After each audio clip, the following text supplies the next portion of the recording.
coordinateur de la FIVAP, et avec Jean, on va faire un petit numéro à deux, rapide, donc en 12 minutes, pour essayer de vous présenter notre fédération et ses actions. D'un mot, je pense qu'on est voilà, très content d'être ici, présent cet après-midi. On remercie le professeur Dutzenberg, Jacques Le Wezek, Sébastien Béziot. On remercie aussi, thank you very much, Anne McNeil, because I think that without you, we wouldn't be here this afternoon, and the UK is doing a great job pour la réduction des risques, et c'est important. Harm reduction, yeah, we know it, yeah. So thanks a lot for being here. D'un mot, la FIVAP, aujourd'hui, c'est la première organisation professionnelle en Europe. On a plus de 300 adhérents. Donc on a, comme l'a indiqué le professeur Dutzenberg, cette déclaration d'indépendance vis-à-vis des multinationales du tabac. C'est-à-dire que si le capital de votre société est détenu à ne serait-ce qu'1% par Big Tobacco, eh bien vous ne pouvez pas être adhérent de la fédération. Et c'est vrai que beaucoup de personnes voilà, sont moquées de nous, ont expliqué à droite ou à gauche que ça ne pouvait pas fonctionner, mais on continue, on avance, on grandit, et on a vraiment l'ambition de proposer une troisième voie qui n'est pas la voie des produits tabac, pas la voie des médicaments, mais qui est la voie des produits de la vape, une réglementation spécifique, alors produits de consommation courante ou produits de la vape. Moi, je remarque aussi beaucoup de débats, c'est très intéressant. Monsieur Thomas, tout à l'heure, vous parliez du fait que les TNS traditionnels n'étaient pas forcément moins bons que les produits de la vape traditionnelle. Monsieur Dubois, vous expliquiez que c'était peut-être mieux, donc on voit qu'il y a encore des débats. Il y a des vraies questions pour savoir si aujourd'hui un produit de consommation courante a été meilleur que des TNS qui étaient prescrits. Dans ce cadre-là, nous, on considère qu'il nous faut une réglementation spécifique, adaptée. Le professeur Dubois aussi, je tiens à le saluer parce qu'il a écrit un livre qui a fait vraiment référence, qui s'appelle Le rideau de fumée, que vous connaissez pour la plupart d'entre vous. Et à un moment donné, on a pu penser qu'il allait avoir un rideau de la vape chez certains acteurs anti-tabac. Et aujourd'hui, de voir le professeur Dubois indiquer que la cigarette électronique, alors pas seulement médicament selon nous, mais peut aider à diminuer eh bien, l'épidémie du tabagisme, c'est un pas en avant qui nous semble important. Donc voilà, donc on vous invite à nous contacter. Voilà, donc on a 4 secrétariats, donc on est interprofessionnel. Là, le secteur de la fabrication, à la fois des liquides et des matériels, le secteur de la distribution, l'Europe et l'international, et puis les relations avec les utilisateurs. Et puis on est je dirais, multi-rôle. Si on devait parler d'un mot de la réduction des risques du tabagisme, j'ai pris cette citation de Clive Bates, cette publication de Clive Bates qui a été sortie dans The Times début mai en réaction à une tribune d'universitaires qui contestait le rapport du Royal College of Physicians. Je vous laisse la lire, mais c'est l'idée qu'aujourd'hui, et Clive Bates a été l'ancien directeur d'Action on Public and Action on Health and on Smoking and Health, yes. Et cette personne est en train d'expliquer aujourd'hui eh bien, que les mensonges, selon lui, voilà, proférés sur la vape, sont finalement de même nature que ceux de l'industrie du tabac qui remettaient en cause les arguments qui dénonçaient les dommages du tabagisme pour la santé dans les années 60. Et donc il fait le parallèle entre le rapport du Royal College of Physicians de 62 sur les dommages du tabagisme et le rapport de 2016, en disant en filigrane que finalement aujourd'hui certains acteurs anti-tabac qui s'opposent avec des arguments qui semblent erronés vis-à-vis de la vape, eh bien, sont peut-être ceux qui aujourd'hui maintiennent les fumeurs dans leur tabagisme et qui sont peut-être en train d'aller à l'encontre de ce qui est le fondement premier de leur raison d'être, à savoir la diminution du nombre de fumeurs dans ce pays, sur ce continent et dans le monde entier. Voilà, donc c'est une citation qui nous interpelle et qu'on va continuer à expliquer au plus grand nombre. Est-ce que la vape indépendante peut perdurer, peut continuer? Nous, on est de plus en plus convaincus que c'est possible, malgré la directive européenne, malgré la réglementation FDA. Il y a une vraie communauté avec les vapoteurs. On est sur un système open source. On n'a pas envie d'être associé à des choses qui ne nous correspondent pas. On ne produit pas de tabac, on ne produit pas de médicaments. On a envie de faire les choses le plus sérieusement possible. Et la FIVAP est très engagée dans les actions de normalisation avec les scientifiques, avec les universités. Et c'est aujourd'hui voilà, une démarche aussi qui défend les systèmes ouverts et qui se couple à la réalité du marché. Parce qu'aujourd'hui, dans le marché français de la vape, qui est le plus mature au monde, eh bien, 97% des produits sont des systèmes ouverts et non des produits fermés, type ciga-like, ce qu'on appelait imitation de cigarettes conventionnelles traditionnelles. Et la cigarette électronique en France, et on voit que tous les autres marchés européens, asiatiques ou américains suivent ce modèle français, vont sur des systèmes ouverts de recharge et ne sont plus sur des systèmes de ciga-like, de systèmes fermés. Donc ça correspond aussi, bien sûr, cette filière à des usages qui s'ancrent de plus en plus dans le quotidien de millions de personnes. D'un point de vue économie, on est là pour parler de santé, mais si vous pouvez revenir, professeur, au coq français, parce que on est en train d'inventer la vapologie. Vous connaissez l'œnologie, mais on invente aussi la vapologie. Et les Français sont leaders à l'international dans ce secteur. Et ça passe par la FIVAP, ça passe par tous les adhérents qui nous font confiance et qui font un travail incroyable depuis des nombreuses années déjà maintenant pour certains, pour bon nombre d'entre eux. Je peux laisser Jean en parler, qui a aussi une société à Paris.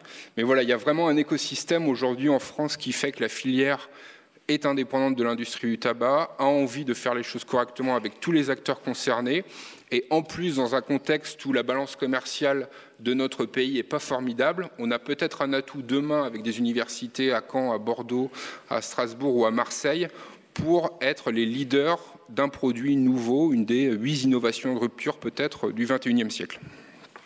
Oui, concernant la filière française et ses spécificités par rapport aux autres pays, on est obligé d'aborder une particularité de notre produit dont on parle très rarement en public, en tout cas dans les médias, qui concerne la formulation des e-liquides notamment, avec la grande histoire française de la gastronomie et de la parfumerie, qui nous dote d'une industrie dans la fabrication des arômes alimentaires qui est la plus belle au monde en fait, avec le bassin de Grasse.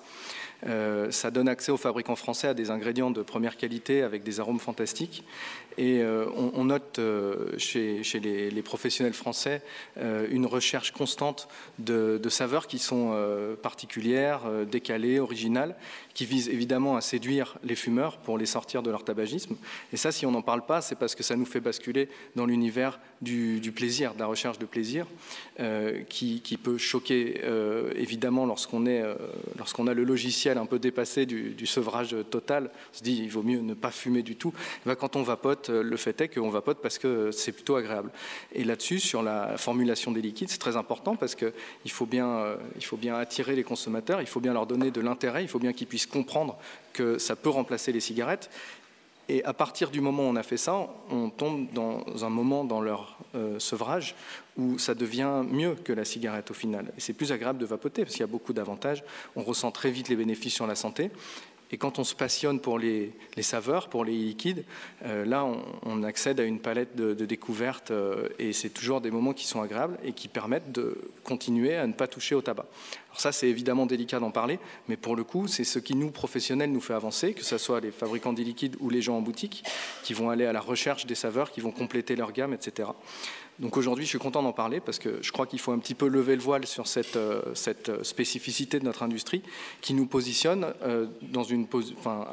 en un rôle de leader à l'international parce que les entreprises françaises ont cette sensibilité, cette culture. Alors par contre, professionnels que nous sommes, là on est le 9 mai, c'est un petit peu le mois de tous les dangers pour nous parce que va être transposée dans le droit français la directive européenne dont on sait qu'elle plane au-dessus de nos têtes comme une épée de Damoclès depuis 2 ans. Alors même si on a pu la lire dans tous les sens, on est un petit peu obligé d'attendre l'interprétation qu'en fera le législateur parce qu'il y a des petits points bien spécifiques. La directive est extrêmement touffue, elle est extrêmement détaillée. Ça s'est quasiment jamais vu dans l'histoire de la réglementation européenne d'avoir une directive aussi complexe. Et de notre point de vue d'expert, effectivement, il est très difficile de la transposer. La transposer telle qu'elle, c'est ouvrir la voie à des incohérences criantes. La transposer en ne la comprenant pas, c'est forcément enrayer un marché qui est très prometteur du point de vue de la santé publique. Qu'aujourd'hui, on est au mois de mai, le 9. A priori, le texte pourrait paraître le 19 mai, ce qui nous laisserait un jour pour nous adapter. Ce qui est très pratique quand on a quelques dizaines d'employés, des machines-outils et des évolutions à faire, parce que la directive comporte des points techniques qui vont influencer la production et la façon dont on fabrique les produits, que ce soit le matériel que l'on importe ou les liquides que l'on fabrique. Sur la publicité aussi, peut-être un mot. Je pense que ça sera un monde curieux demain s'il y a une censure totale sur la cigarette électronique produit du tabac connexe et qu'une cigarette électronique médicament arrive avec de la publicité. On alerte aussi les pouvoirs publics quant à la nécessité de laisser les vapoteurs s'exprimer, qui ne s'expriment pas dans des cadres, dans des logiques commerciales, mais qui peuvent parler des produits. Donc voilà, il y a vraiment aujourd'hui, je dirais, une déconnexion de cette censure qui se met en place par rapport à la réalité du produit. Et ça va être important aussi de travailler à son application et peut-être à la remise en cause aussi d'une censure trop forte. Le slide suivant, c'est précisément sur c'est les pouvoirs publics. Voilà. Alors ça, c'est... on s'est un petit peu amusé avec Photoshop hier, on a fait le préservatif de la FIVAP, qu'on va peut-être fabriquer pour de vrai, je ne sais pas. Dessus, il y a écrit « Ce produit contient du latex, une substance allergène. Son utilisation est réservée aux personnes ayant une activité sexuelle. » C'est la transposition exacte de l'avertissement sur la nicotine qui va être obligatoire d'apposer sur les bouteilles. Ce produit contient de la nicotine, une substance addictive. Son utilisation n'est pas recommandée pour les non-fumeurs.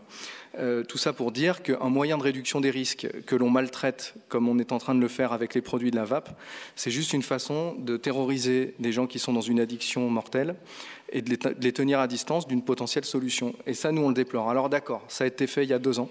À une époque où on connaissait mal le produit, nous, on existait à peine, on n'était pas encore fédérés, on n'avait pas encore les idées claires, mais c'est normal, c'est un métier nouveau.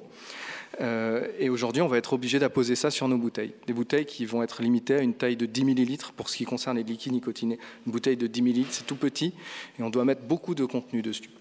Cet avertissement doit représenter 30% de la surface de l'étiquetage. Si on ajoute à ça les textes obligatoires dus au règlement CLP parce que ça contient de la nicotine, on arrive à avoir à peu près 1 cm² pour marquer le nom du produit. Voilà, donc c'est juste pour pointer un petit peu la situation ubuesque dans laquelle nous nous trouvons. On vous passe aussi voilà, l'ensemble des actions que l'on mène auprès des pouvoirs publics. C'est très difficile en France de dialoguer avec le ministère de la Santé, la DGS. Je ne sais pas si le professeur Vallet est déjà arrivé. Peut-être, mais en tout cas, on ne désespère pas et on continuera de vouloir faire entendre notre voix. On est à 11 jours du 20 mai, il y a eu 2 ans de passé. La Commission européenne, c'est pareil, est très en retard sur la période transitoire qui peut être de 6 mois à 1 an. Là, il y a aussi beaucoup d'inconnus. Donc voilà, vraiment, on souhaite continuer de dialoguer le plus possible avec la Direction générale de la santé, même si ça a été difficile. Et c'est aussi ce type de rencontre qui peut nous permettre d'avancer. Alors, concernant ce qu'il est possible de faire pour le législateur français sur la directive européenne dans la transposition, c'est-à-dire les points sur lesquels, avec courage, on pourrait faire une interprétation la plus favorable de ce texte. Évidemment, les avertissements, il est possible d'autoriser une étiquette qui s'enroule autour du flacon plutôt qu'une boîte qui va nous obliger à mettre le dépliant, parce qu'il y a un dépliant, une notice qu'on va être obligé de mettre. On a abordé ce point dans la norme sur le e-liquide en imaginant une notice électronique qui soit dématérialisée, accessible via un flashcode. Donc le client peut flasher la bouteille, il arrive sur une page web qui lui donne des informations sur le produit, la date à laquelle il a été fabriqué, les personnes qui l'ont fabriqué, les ingrédients qui le composent. Et comme c'est une page web, elle pourrait permettre aussi d'accéder à des démarches de rappel, des alertes s'il y a des lots qui sont mal fabriqués. Ça, a priori, ça ne sera pas possible. C'est ce que nous a répondu la DGS lors de nos échanges par le passé. Mais il faut savoir qu'il est possible de l'aménager. Ça aurait été possible. Ok, merci. Oui, effectivement, là, moi, je me bats un peu pour la notice électronique. Les impôts vont être 100% par informatique, par électronique. Et au ministère de la Santé, on nous dit que les Français ne savent pas servir de l'électronique. Donc, il y a un problème.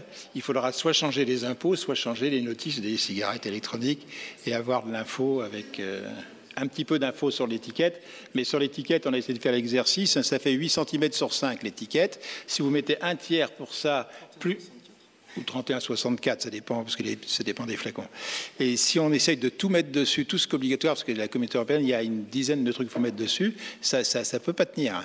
Alors après, on est en code 4 ou je ne sais pas quoi, mais c'est marqué qu'il faut que ce soit lisible. Donc il y a un problème technique, trop d'infos tue l'info, comme dit Marie-France Corr, il faut que ce soit l'info intéressante sur le flacon. Alors pas forcément les belles images des fabricants, mais un petit peu de place quand même pour l'info. Alors là-dessus, sur le profil d'un e-liquide en 2017, c'est-à-dire qui répond aux exigences de la directive européenne, il sera probable qu'il sera dans une boîte en carton, puisque la directive nous oblige à mettre une notice. Donc c'est une notice typique du médicament avec un avertissement du tabac. Donc là, c'est vraiment le pire des deux mondes, si j'ose dire, puisque notre produit qui est aujourd'hui simple, lisible, intelligible, bien compris, bien pris en main par les consommateurs et les professionnels, va se retrouver enfermé dans une boîte de médicaments avec un avertissement du tabac. Bien, on prend